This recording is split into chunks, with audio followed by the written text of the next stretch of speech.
Mukunda jewelleries లో gratitude sale March 8th నుంచి 11th వరకు ఫ్లాట్ 50% ఆఫ్ ఆన్ విఏ. నమస్తే అమ్మా. నమస్తే తల్లి. సమ్మర్ వచ్చేసిందమ్మా. వచ్చేస్తుందమ్మా, ఎస్ సహజం. కానీ ఈసారి సమ్మర్ చాలా ఎక్కువ వేడి ఉంటుంది అని విన్నాము. అవును, మరి ఎలా తట్టుకుంటామో ఏమో. వర్షాలు అలాగే పడ్డాయి, సమ్మర్ కూడా అలాగే ఉంటదేమో అని ముందు నుంచి ఎక్స్పెక్ట్ చేస్తున్నాము. అలాగే అవుతుంది కూడా. సో ఈ సమ్మర్ ని మనం ఎలా వెల్కమ్ చేయాలి, ఎట్లా ప్రిపేర్ అవ్వాలి బాడీ అండ్ మైండ్? అమ్మా, మార్పులు రావడం ప్రకృతిలో సహజం. ఈ మార్పులు రాకపోతే మనకి తగినటువంటి కాలానుగుణమైనటువంటి మనకు కావాల్సినటువంటి పనులు జరగవు. కానీ నిజంగా ఎంత అద్భుతం కదమ్మా. అద్భుతం కదమ్మా. ఇప్పుడు వేసవి కాలంలో సముద్రంలోను మురుగు కాలువల్లోను మురుగులోను ఉన్న నీళ్ళన్నీ ఆవిరయ్యి స్వచ్ఛమై వర్షాకాలంలో మనం తాగడానికి అనువుగా నీళ్లు వస్తాయి కదా. ఎండలు లేకపోతే నీళ్లు ఆవిరి ఎట్లా అవుతాయి, వర్షాలు ఎట్లా పడతాయి కదా. ఆ వర్షాల్లో నీళ్లు పడితేనే కదా మనకి పంటలు పండుతాయి. పంటలు పండాలి అంటే వేసవి కాలంలో ఎండలు మెండుగా ఉంటేనే నేల పగులుతుంది. నేల పగిలితే ఏమవుతుంది, ఇలా పగుళ్ళు వారుతుంది, నేల పగిలిపోతుంది. ఇంత నెరలు వెచ్చటం వాన పడంగానే ఏం జరుగుతుందంటే పైన ఉన్నటువంటి మట్టి అంతా అడుగు పొరల్లోకి వెళ్ళి లోపల ఉన్న మట్టి బయటకు వస్తుంది. దాంతో మంచి నేల బలంగా ఉంటుంది. ఎంత చక్కనైనటువంటి ఏర్పాటు ప్రకృతిలో. ఎస్, ఇప్పుడు మనం చూస్తుంటే కూడా ఇప్పుడు రోజు మనం వచ్చేపోయే దారిలో కూడా అన్ని మనకు తెలియకుండానే డ్రై లీవ్స్ అన్ని పోవడం, అప్పట్లో చిగుర్లు కూడా రావడం మొదలైపోయి గ్రీన్ గ్రీన్ గ్రీన్ గ్రీన్ వసంతం వచ్చేస్తోంది కదా. వసంతం వచ్చేస్తోంది గనక లేత లేత చిగుళ్ళు అప్పటిదాకా ఎండిపోయి మనం ఇక్కడున్న పొల్యూషన్ తో దుమ్ములు పడ్డవి కూడా ఆ దుమ్ములు పోయి తాజాగా వచ్చే ఆకులు నిగలాడుతూ ఎంత బాగుంటాయి. ఇది ప్రకృతిలో ఉండే విశేషం కనుక తప్పనిసరిగా ఎండలు ఉండాలి. మరి ఎలా ప్రిపేర్ చేసుకోవాలి ఎండ, ఎందుకంటే వడదెబ్బ తాకకుండా? ఎండని అలవాటు పడడం, మనం క్రమంగా అలవాటు పడితే ఏం తేడా ఉండదమ్మా. ఇప్పుడు ముందర కొద్దిగా మనకు ఒక కథ చెప్తారు కప్ప గురించి. అదే కప్పను నీళ్లలో వేసి కొంచెం సేపు ఉంచితే గోరువెచ్చగానే ఉంది, కింద మంట పెడితే గోరువెచ్చగానే ఉంది కదా అని భరిస్తుందిట. భరించలేని స్థితి వచ్చాక అప్పుడు దూకే ప్రయత్నం చేస్తే ఓపిక ఉండదుట. కనుక మనం ఏం చెయ్యాలి, ఇప్పటి నుంచే ఎండకి ప్రిపేర్ అవ్వాలి. ఒక్కసారి ఎండలోకి వెళ్ళిపోయామంటే కష్టం. అందువల్ల ప్రకృతిలో వస్తున్నటువంటి మార్పుల్ని సహజంగా అంగీకరించుకుంటూ వెళ్ళినట్టయితే ఎండను తట్టుకునే శక్తి వస్తుంది. అంతేగాని అమ్మో అమ్మో అని ఇలా మునికిపోతూ తట్టుకోలేను, కాస్త చలిని కూడా తట్టుకోలేనంటూ ఇప్పటికి కూడా వేడివేడి నీళ్లు తప్ప స్నానం చేయలేనంటూ ఉన్నటువంటి వాళ్ళం ఒక్కసారిగా ఎండను తట్టుకోలేం. కనుక క్రమంగా అలవాటు పడితే సమస్య ఉండదమ్మా. ప్రకృతి చాలా తల్లి లాంటిది, ప్రకృతి మాత అంటాం. తల్లి మనకంతా మేలు చేస్తుందే తప్ప ఏ రకమైన హాని చెయ్యదు. కాకపోతే మందు తాగకపోతే చంటి పిల్లాడు కూడా బుగ్గ మీద చిటికేసి అని ఏడవంగానే ఉగ్గు గిన్నె పెట్టి మందు పోసినట్టు అప్పుడప్పుడు చిటికలు ఇస్తూ ఉంటుంది మన మీద, అంతే. అంతకన్నా ఇంకేం లేదమ్మా. ఎండను తట్టుకోవడానికి సహజమైనటువంటి సౌకర్యాలు ఒకప్పుడు బాగా ఉండేవి, ఇప్పుడు అంత లేవు. ఏమంటే చెట్లు ఉండేవి గనక వేసవి కాలంలో ఇళ్లల్లో ఎవరు ఉండరమ్మా, ఉండేవాళ్ళు కాదు. ఇది వరకు కదమ్మా. మధ్యాహ్నం అయ్యేటప్పటికల్లా 10, 10:30, 11 అయ్యేటప్పటికి చెట్ల కింద చేరేవారు. పెద్ద పెద్ద చెట్లు, చల్లని గాలి, ఇంటి బయట చెట్లు ఉంటే అప్పుడు ఏమైంది, గాలి వీచింది లేదని కూడా ఉండదు. అనుకునే పని ఉన్నా ఒకసారి ఇట్లా అనుకుంటే ఎప్పుడప్పుడు మనం అంటే ఒక కాకు ఇలా కదిలినా కాస్త బాగానే ఉంటుంది. తలుపులు బంధించుకుని లోపల కూర్చున్నప్పుడు గాలి వేసింది లేదు అన్నప్పుడు తేడా వస్తుంది. ఇప్పుడు మనకు ఆ చెట్లు ఉండే అవకాశం లేదు, అంత ఏసీ డామినేషన్. అదే కదా, దానివల్ల ఎక్కువ సమస్యగా ఉంది. ప్రకృతిలో ఎక్కువ సమస్యలు లేకుండా ఉండాలంటే మన వంతుగా 0.000001 అయినా మనం దానికి కృషి చేస్తాము. అంటే వీలైనంత వరకు ఏసీలు, ఫ్రిడ్జులు ఎక్కువ ఉపయోగించకుండా ఉండడం మంచిది. అది ఎంత కష్టతరమైన పనమ్మా ఈ రోజుల్లో అసలు. కానీ కాల్షియం బోన్స్ అరిగిపోవడం ఏసీల వల్లే అంటున్నారమ్మా. అవునమ్మా, ఏసీల్లో ఉండడం, ఇన్ఫెక్షన్స్, ఎండ రాకపోవడం, తర్వాత ఇంకోటి హార్ట్ అటాక్స్ కూడా ఏసీ కారణం అంటారు. ఎందుకు అంటే ఏసీలో కూర్చుంటే చల్లగా ఉంటుంది కదా, ఆ వాతావరణానికి మన శరీరం అలవాటు పడిపోయి మన రక్తనాళాలు ఆ టెంపరేచర్కి అనుగుణంగా పనిచేస్తూ ఉంటాయి. ఒక్కసారి ఎండలోకి వస్తాం, యాక్సెప్ట్ చేయాలి ఇంకా. ఏమవుతుంది, రిలాక్స్ అవ్వాలి కదా, ఉమ్, ఆ రిలాక్స్ అయ్యేది ఒక్కసారిగా జరుగుతుంది, క్రమంగా జరగదు. ఉమ్, క్రమంగా లేక ఆల్ ఆఫ్ ఏ సడన్ జరుగుతుంది. ఉమ్, మళ్ళీ ఇక్కడి నుంచి ఎయిర్ కండిషన్డ్ కార్లోనే అక్కడో కూర్చుంటాము, అయ్యాక మళ్ళీ బయటకు వస్తాం, మళ్ళీ ఇంకొక ఆఫీస్కో ఇంటికో ఇంకో చోటకి వెడతాం.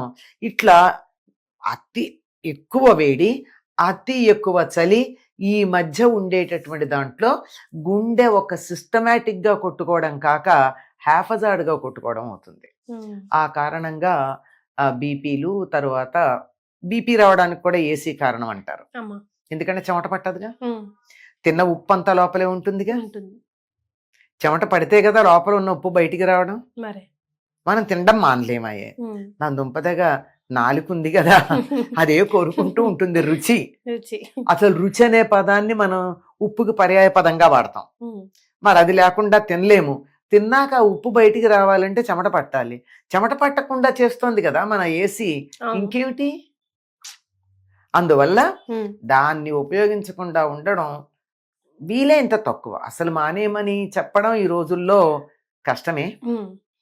అసలు ఉండరు ఎవరు, ఆ, తుచ్ చెప్పకూడదు, అనుకుంటా. అసలు మాట వినరు. వినరు అసలు. అంచేత వీలైనంత తక్కువ. మరి మీరు ఎలాంటి రెమెడీస్ ఫాలో అయ్యేవారమ్మా అప్పట్లో? అంటే అంత ఎండలో అసలు మాకు పొలాల్లో- ఎండ ఉంది అని అనిపించేది అప్పట్లో అమ్మ. 47 48 డిగ్రీలు కూడా ఉండేది. అమ్మో ఎండ దెబ్బ, వడగాలి, ముసలివాళ్ళు చచ్చిపోయారు, ఇలాంటి వార్తలు కూడా వస్తూ ఉండేవి. ఉమ్, ఏమిటో మేము చెట్ల కిందే కూర్చునేవాళ్ళం చిన్నప్పుడు. ఉమ్, పెద్దవాళ్ళం అయ్యాక ఆ చెట్లు లేవు ఇక్కడ. ఇప్పటికీ వేసవి కాలంలో మా మా ఊరు పెడితే ఆ చెట్ల కిందే కూర్చుంటాం ఇప్పటికి కూడా. అమ్మా, మేం కానీ మా పిల్లలు కానీ, ఉమ్, వాళ్ళు కూడా గదుల్లో ఉండరు. అలవాటు. అలా అక్కడికి పెడితే ఆ చెట్ల కింద ఉండాలని, ఉమ్, అదే ఆనందంగా ఉంటుంది. ఇప్పుడు అట్లా కాదనుకో, మనకి సమస్య ఎక్కడ వచ్చింది, ఆ చెట్లు లేవు, ఉమ్, ఆ, కాంక్రీట్ అరణ్యాలు అయిపోయినాయి, ఉమ్, సిమెంట్ వేడి ఎక్కువ తీసుకుంటుంది, గదుల్లో ఉన్నా వేడిగానే ఉంటుంది.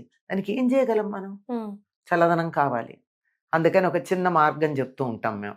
అమ్మా, సాయంకాలం పూట ఎప్పుడో మధ్యాహ్నం టైంలో ఎక్కువగా 15 16 ఉండేటట్టుగా ఏసీ పెట్టేసి ఉమ్, గదులు చల్లబడ్డాక తీసేయండి. అంతే. మళ్ళీ వేసుకోకూడదు. అక్కర్లా, చల్లగా ఉంటాయి. ఉమ్, కంటిన్యూస్గా ఒకే టెంపరేచర్ 26 24 మెయింటైన్ చేసే కన్నా ఉమ్, బాగా చల్లబడినండి, అక్కర్లా అరగంటలు అయిపోతుంది. ఉమ్. ఆ తర్వాత మనం దాన్ని వాడుకోవచ్చు, ఫ్యాన్ వేసుకొని. దాని కోసం సరిపోతుంది. ఉమ్, అంటే ఇది మామూలుగా అందరూ అట్లా అవ్వాలని లేదు, అవకాశం ఉన్న వాళ్ళ ఉన్న గురించి వాళ్ళే చెప్పేది. yes. ఇవన్నీ అవకాశాలు బట్టే తప్ప it's not a thumb rule, Thumb rule. ఇట్లా చేసి తీరాల్సిందే అనేం రూల్ లేదు. But- కానీ దీనికి వేసవిని తట్టుకోవడానికి చిన్న చిన్న మార్గాలు ఉన్నాయమ్మా. అమ్మా, చక్కగా మరీ ఎండెక్కకుండా పెందరాడే భోంచేయడం, ఉమ్, ఎక్కువ విపరీతమైన కారాలు మసాలాలు లేకుండా సాత్వికమైన ఆహారం తీసుకోవడం. కానీ ఇప్పుడే అవకాశం వస్తుంది.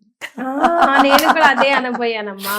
ఇప్పుడు పచ్చళ్ళ సీజన్, పచ్చళ్ళు నిలవ పచ్చళ్ళు పెట్టుకునే సీజన్. అదే కదా, తినచ్చు, తప్పేం లేదు. కానీ దోషం కూడా ఏం లేదు, ఉష్ణైన శీతలం అని బాగా తింటే కూడా ఏం పర్వాలేదు. కానీ మజ్జిగ వేసుకోవాలి. మనకి చాలా స్టైల్ ఎక్కువైపోయి గొప్ప కోసమని పెరుగు వేసుకుంటాం. పెరుగొద్దు, మజ్జిగ పల్లచటి చక్కగా చిలికి. లేదు పెరుగులో కొంచెం నీళ్ళు వేసుకున్నాం, చెంచాతో గ్లాసులో వేసి తిప్పుకున్నాం, కలుపుకున్నాం, నో, చక్కగా చిలకాల్సింది. ఇలా ఇలా అంటే గుండ్రగా తిరిగేటటువంటి మూమెంట్ ఉంది రౌండ్, ఆ మూమెంట్ వల్ల వాటిలో ఒక మంచి శక్తి వస్తుంది. కనుక ఆ మజ్జిగ వేసుకుని తినండి, చాలా తగ్గుతుంది, చాలా ఉపయోగం ఉంటుంది. ఎప్పుడైతే ఆవకాయ తింటామో దానికి విరుగుడు మజ్జిగ మాత్రమే, మరొక్కటి కాదు. చక్కగా చిన్నపిల్లలు కనుకున్నట్టయితే 2 ద్రాక్ష పళ్ళు, 1 ఖర్జూరం, 2 కాదు 3 ఖర్జూరం, ఖర్జూరాన్ని దంచి ఎండు ఖర్జూరం, తేనెలో నానబెట్టిన ఖర్జూరాలు కాదమ్మా, అవన్నీ తేనె కాదు, బెల్లపాకం అంచేత అవి కాదు. ఈ ఎండు ఖర్జూరం ఒకసారి ఇలా అంటే గింజ వచ్చేస్తుంది, ఓపెన్ అవుతుంది, దాన్ని నీళ్లలో వేసేసి 2 చాలు, 2-3 ద్రాక్షలు, 1 ఎండు ఖర్జూరం, ఆ నీళ్లు గనక మధ్యాహ్నం ఒక 2-3 గంటలు నానాక మధ్యాహ్నం నుంచి ఇచ్చినట్టయితే పిల్లలకి ఎంత వేడి చేసినా తగ్గుతుంది.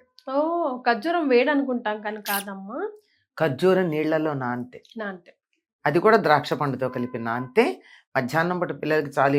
2-3 ఉన్నారనుకోండి, ఇంకో ఇంకో ఖర్జూరమును ఇంకో 2 ద్రాక్ష పళ్ళు వేస్తాం. మరి చాలా చలవ చేస్తుంది.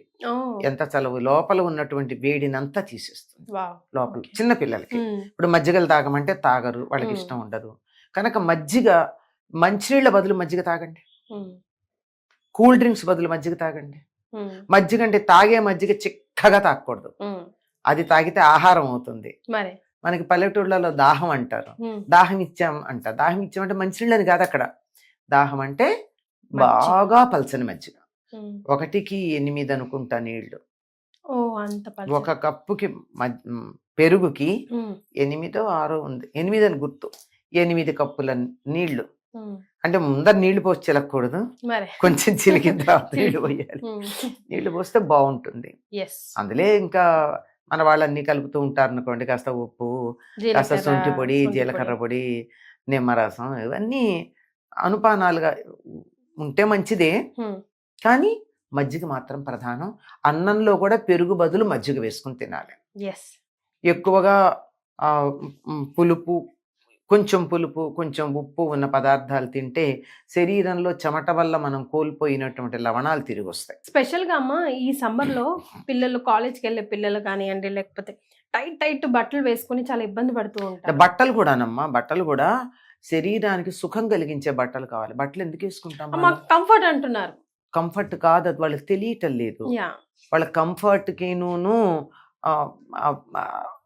ట్రెండ్కి మధ్య ఉన్న తేడా తెలియటల్లా. ప్యాంట్ ఎందుకు వేసుకోవాలమ్మా? మీకు బయట బైక్ మీద నడవాలి అంటే పంజాబీ డ్రెస్ వేసుకోవచ్చు కదా ఆడపిల్లలు. పంజాబీ సూట్స్ వేసుకుంటే కూడా కంఫర్టబుల్ గానే ఉంటుంది కదా, అవి వేసుకుంటే సరిపోయేదానికి ఈ ఇబ్బందికరంగా ప్యాంట్లు ఎందుకు వేసుకోవాలి? ట్రెండ్కి అనుగుణంగా ఉండాలి. అదే నన్ను సుఖానికిను ట్రెండ్కి మధ్య తేడా చెప్తున్నాను నేను. చక్కగా కాటన్ బట్టలే వేసుకోండి. నేను ఎప్పుడూ చెప్తా, ప్రకృతి మనకి తల్లి.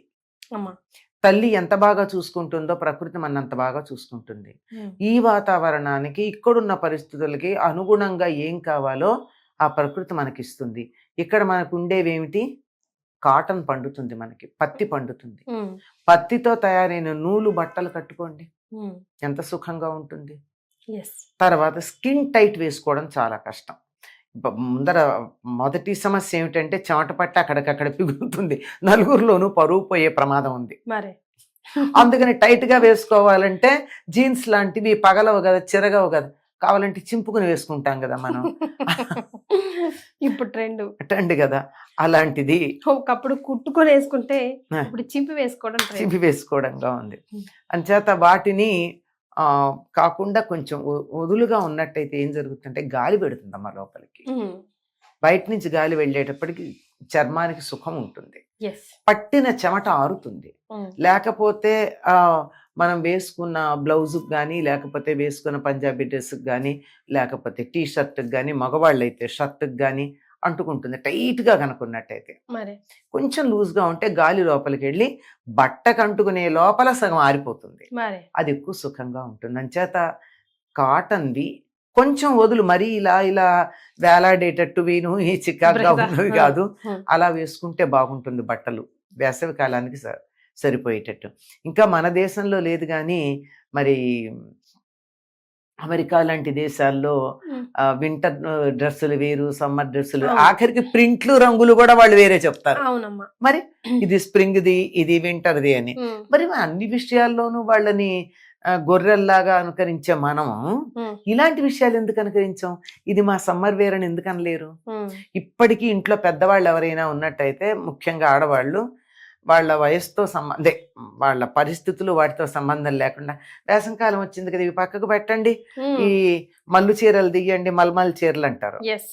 గంజులు అన్ని స్టార్ట్ అవుతూ ఉంటాయి, మళ్ళీ స్టార్చ్ పెట్టుకోవడం, ఆ కాటన్ సారీస్ అన్ని మళ్ళీ మూలను పడ్డవని సమ్మర్ వచ్చి. పగటిపూటేమో గంజి చీరలు వాడతారు, సాయంకాలం స్నానం చేసిన తర్వాత గంజి లేని చీరలు వాడతారు. పడుకునేప్పుడు సుఖంగా ఉండాలిగా, మెత్తగా ఉంటాయని. అది ఎంత సుఖంగా ఉంటుంది, నిద్రపడుతుంది అదనమాట.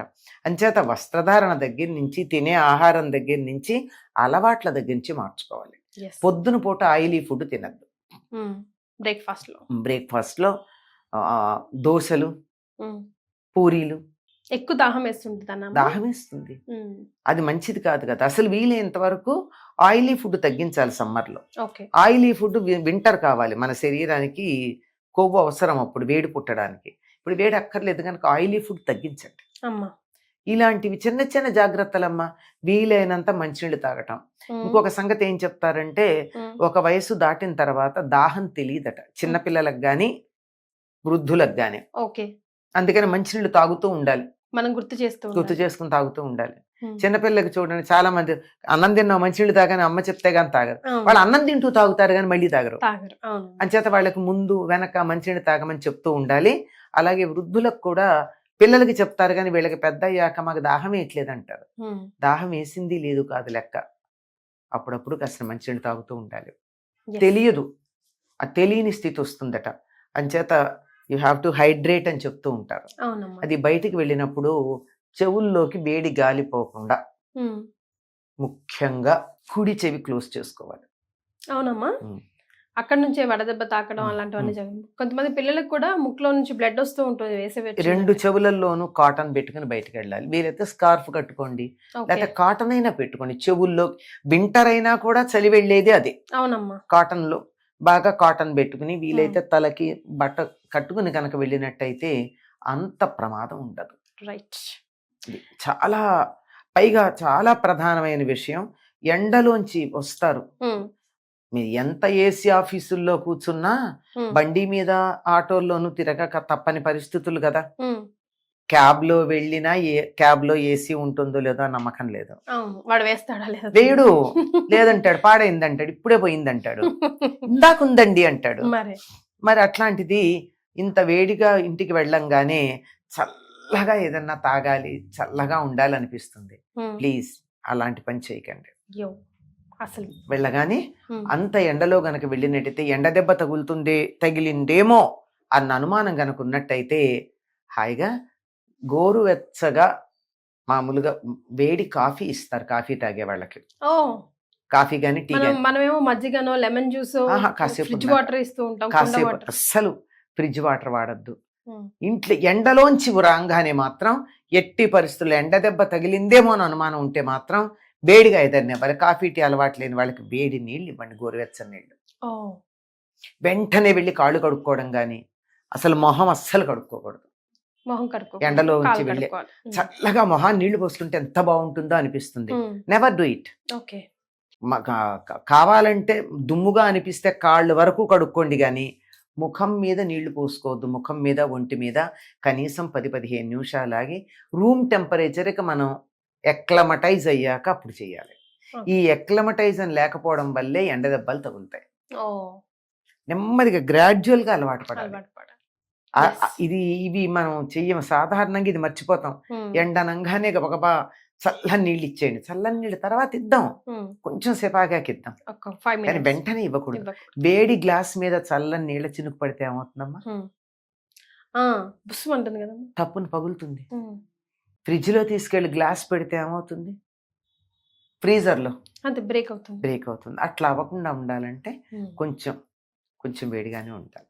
ఆ తర్వాత నెమ్మదిగా కాసేపు నాకు 10-15 నిమిషాలు అయ్యి రూమ్ టెంపరేచర్కి వాళ్ళు నార్మల్గా వచ్చిన తర్వాత అప్పుడు ఇవ్వండి.